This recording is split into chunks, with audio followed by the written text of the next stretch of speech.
सुप्रभात मंडळी. मी निलिमा पटवर्धन आणि आपण सध्या वाचत आहोत अपूर्वाई हे श्री पु ल देशपांडे यांचं प्रवासवर्णन आणि कालच्या पुढे आज सुरू करते. आमचं ते प्रचंड विमान त्या महान अंधारात देशोदेशींच्या डोंगरांच्या आणि समुद्रांच्या माथ्यांवरून वाट काढीत होतं. भूगोलाच्या प्रश्नपत्रिकेतले माझे सारे शत्रू त्या अंधाराखाली चेपले गेले होते. आता अधूनमधून डुलकी येत होती. इतर प्रवासी अधिक सराईत असल्यामुळे की काय कोण जाणे, पण गाढ झोपी गेले होते. माझ्या पलीकडला तो गोरा कोचरेकर मास्तर तर विमानाच्या इंजिनाच्या स्वराशी सुसंवादी स्वर काढून चांगला तोंड उघडे टाकून षड्जगंधार भावात घोरत होता. इंग्रज लोक देखील तोंड उघडे टाकून घोरतात हे पाहून मला जरा बरं वाटलं. परदेशच्या प्रवासात माझ्या मनात ती एक भीती होती, कारण मी थोडासा त्यातलाच आहे. परंतु माझ्या आयुष्यात मी काही चांगले वरच्या पट्टीचे घोरणारे पाहिले आहेत. निर्मळ मनाचा माणूस अधिक घोरतो अशी माझी आजी म्हणत असे. किरट्या स्वभावाची माणसं घोरत नसावीत. मोठ्या देहाचा मोठ्या मनाशी संबंध आहे की नाही कोण जाणे, असायला हरकत नाही. औदार्य हे उदाराप्रमाणे उदराचेही भाववाचक असावे. दुसऱ्या प्रकारच्या औदार्याचा मात्र घोरण्याशी संबंध असावा, कारण तुंबोदर मंडळी हमखास घोरतात आणि तंबोऱ्याच्या भोपळ्याच्या विस्ताराचा जो खर्जाशी संबंध असतो तोच अशा महाकायांच्या घोरण्याच्या स्वराशी असतो. विमानात पडल्या पडल्या मी घोरणं या विषयाचा विचार करत होतो हे मला निश्चित स्मरतं. परंतु ही विचारांची रेषा कृतीत केव्हा मिसळली गेली हे काही आठवत नाही, कारण मी जागा झालो त्यावेळी बाहेर उजाडत होतं. कुठल्या तरी वाळवंटावरून आमचं विमान चाललं होतं. माझ्या आयुष्यातली ती एक निराळीच पहाट होती. मी आदल्या रात्री आयुष्यभर पुरेल इतका अंधार नव्हे, जणू काय अंधाराचा गाभा पाहिला होता. हा उषक्काल पाहताना रात्रीच्या गर्भातून निघालेल्या उषक्कालाची मला आठवण झाली. माझ्या खिडकीतून खालच्या जगावर कांचनाचे स्वप्न फुलताना मला दिसत होते. माझ्या नेहमीच्या आयुष्यात क्वचितच पहाट फुलते. मुंबईतील धक्काधक्की रात्री 1-1 वाजेपर्यंत आवरत नाही आणि त्या मुंबईत गिरणोदय होतो त्यावेळी पहाट माझ्या जागे होण्याची वाट पाहून दुसऱ्या दिशेला निघून गेलेली असते. आमची ती जपानी एअर होस्टेस पुन्हा प्रफुल्ल होऊन सुपुष्प ठेल्यासारखी लोकांच्या पुढे शय्यापेय आणून देत होती. हे सकाळचे प्रेयपाशन मला कधीही जमलं नाही. मी अत्यंत गंभीरपणाने तो चहा नाकारला आणि प्रसाधनगृहाच्या दिशेनं वाट काढली. विमानातही वर्गविग्रह असतो.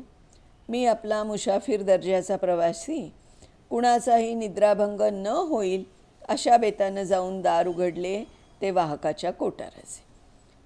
तिकडील मंडळींना माझ्या चेहऱ्यावरील करुण भाव कळला असावा. त्यातील एका सज्जनाने मला न बोलता न सांगता इष्टस्थळ दाखवलं.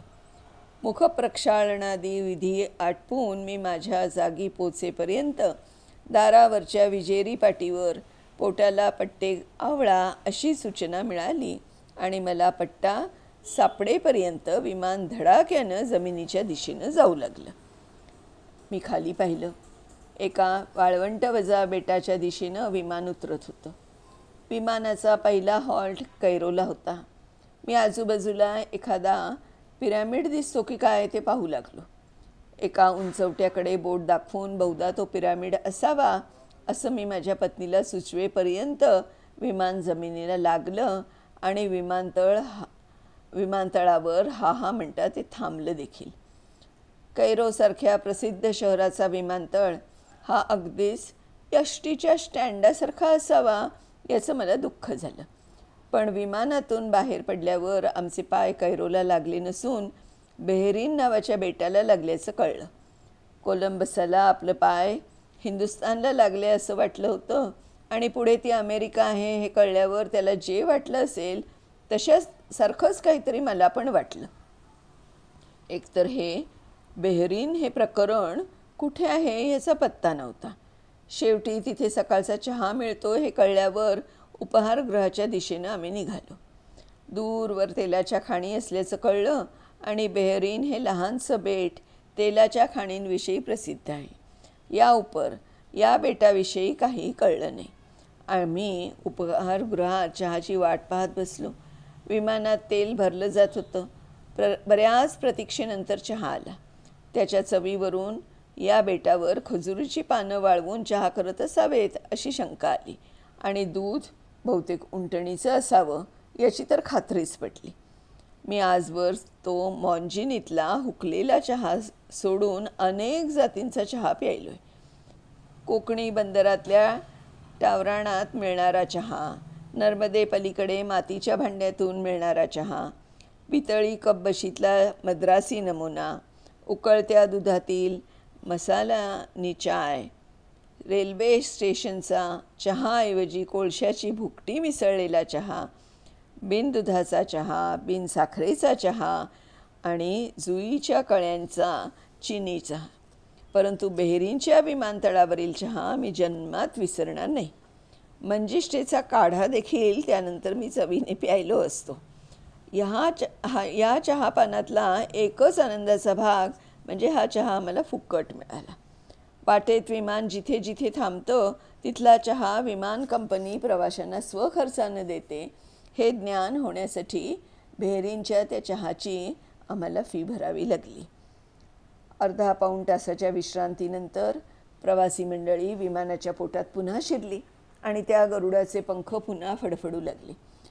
या पुढला कैरोपर्यंतचा प्रवास म्हणजे एका वाळवंटातून दुसऱ्या वाळवंटात चालला होता. मधून मधून दृश्यपालट म्हणून एखादी समुद्राची पट्टी दिसे. एरवी औषधालाही कुठे हिरवा रंग दिसत नव्हता. या वाळवंटातून इस्लामची हिरवी पताका का फडफडली हे आता कळलं.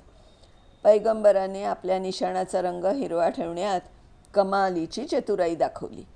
या वाळवंटातले लाखो अरब त्या हिरव्या मागून का गेले हे त्या वाळवंटावरून उडत जाताना चटकन उमगतं. महम्मदाच्या कुराणा इतकंच किंबहुना अधिक ते हिरवं निशाण आकर्षक आहे. रात्रीच्या वेळी त्या महान बालुका सागरावर दिसणारा तो चंद्र आणि दिवसाच्या रखरखाटात डोळ्यांना विसावा देणारा तो हिरवा रंग यांची सांगड घालून महम्मदाने त्याच्या डोळ्यांचं पारणं इस्लामच्या निशाणावर फेडलं आहे. सकाळचे 8:30 पावणे 9 वाजले असावेत.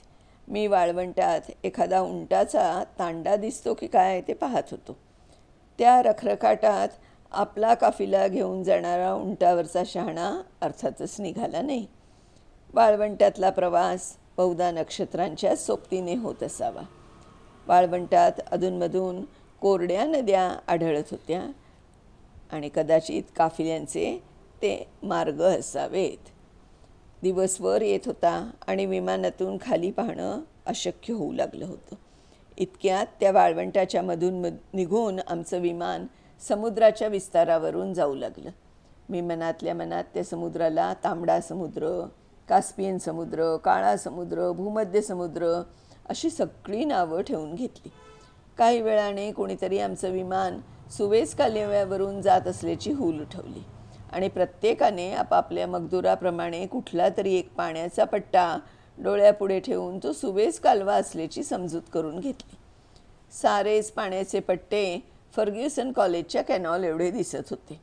एका कालव्यात मात्र बोटी मीही पाहिल्या आणि तो सुवेझचा कालवा आहे अशी गुप्तपणे खोंडगाठ बांधून घेतली. हाच तो सुवेझचा कालवा. याच्यावरून जागतिक युद्ध पेटणार होतं.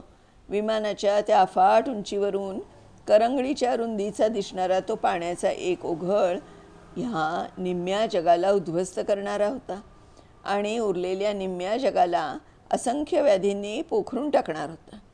एखाद्या माथेफिरूच्या डोक्यात जर नव्या पर्जन्यास्त्राची किंवा वायव्यास्त्राची कळ फिरवण्याची लहर आलीच तर त्या करंगळीभर सुवेझच्याच भोवती काय पण साऱ्या जगाचं वाळवंट झालं असतं आणि या प्रलयातून वाचलेल्या एखाद्या नखा एवढ्या तृणपात्यातून पुन्हा नव्या सृजनाची सुरुवात झाली असती. मंडळी, इथे आज आपण थांबतोय आणि याचा पुढचा जो भाग आहे तो आपण उद्या वाचणार आहोत. तर तोपर्यंत नमस्कार.